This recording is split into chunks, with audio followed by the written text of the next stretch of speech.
L'abandon à la divine providence du Père Jean-Pierre de Caussade de la Compagnie de Jésus, chapitre 3, suite.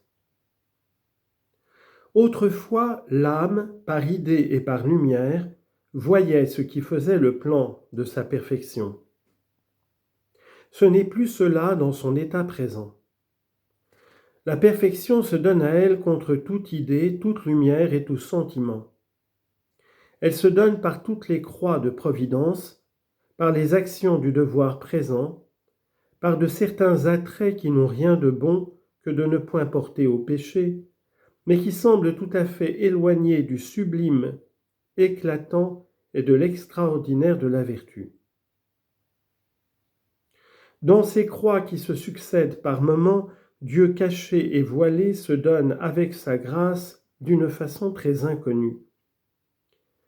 Car l'âme ne sent que faiblesse à porter ses croix, que dégoût de ses obligations, et ses attraits ne la portent qu'à des exercices très communs. Toute la sainteté idéale ne lui est que reproches intérieurs de ses dispositions basses et méprisables. Tous les livres de la vie des saints la condamnent. Elle ne se sent rien pour se défendre. Elle voit une sainteté en lumière qui la désole, car elle n'a plus de force pour s'y élever, et elle ne sent pas sa faiblesse comme ordre divin, mais comme lâcheté. Tout ce qu'elle a d'amis et de personnes distinguées par l'éclat de leurs vertus ou la sublimité de leurs spéculations ne la regarde qu'avec mépris.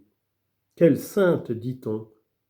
Et l'âme, le croyant ainsi, confuse de tant d'efforts inutiles qu'elle a faits pour s'élever de cette bassesse, est rassasiée d'opprobre sans avoir rien à répondre, ni à elle, ni aux autres.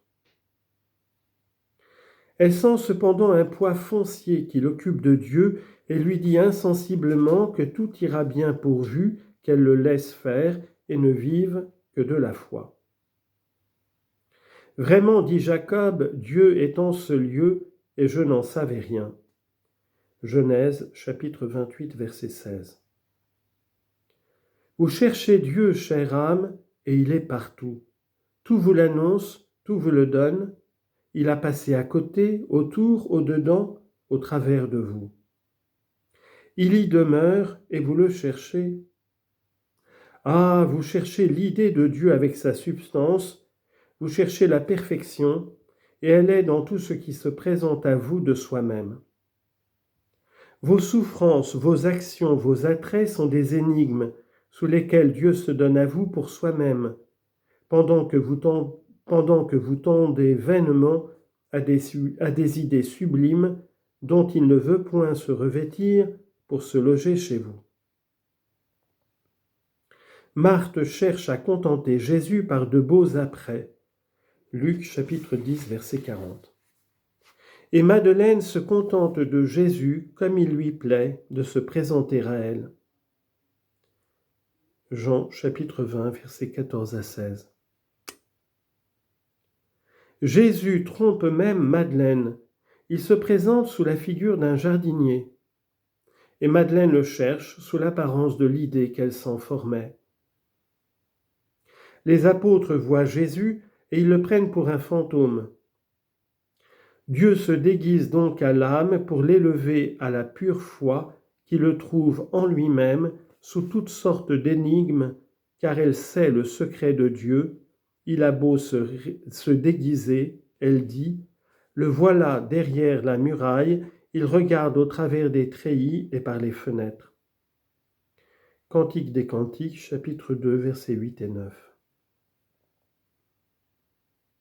Ô divin amour, cachez-vous, sautez, bondissez de souffrances, appliquées par attrait d'obligation, composez, mêlez, confondez, rompez comme des fils toutes les idées et toutes les mesures de l'âme.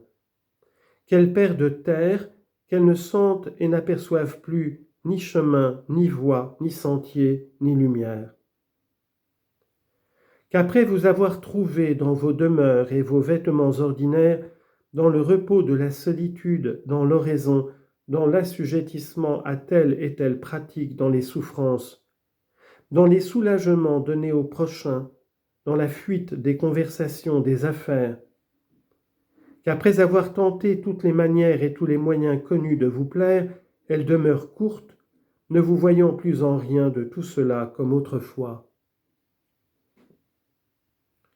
Mais que l'inutilité de tous ces efforts la conduise enfin à laisser tout. Désormais, pour vous trouver en vous-même et partout ensuite, en tout, sans distinction ni réflexion.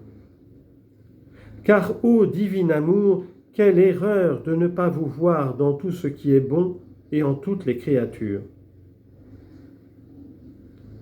Pourquoi donc vous cherchez en d'autres que dans celles dans lesquelles vous voulez vous donner? Quoi, divin amour? Vous cherche-t-on sous d'autres espèces que celles que vous avez choisies pour vos sacrements? Et leur peu d'apparence et de réalité ne sert-il pas au mérite de l'obéissance et de la foi?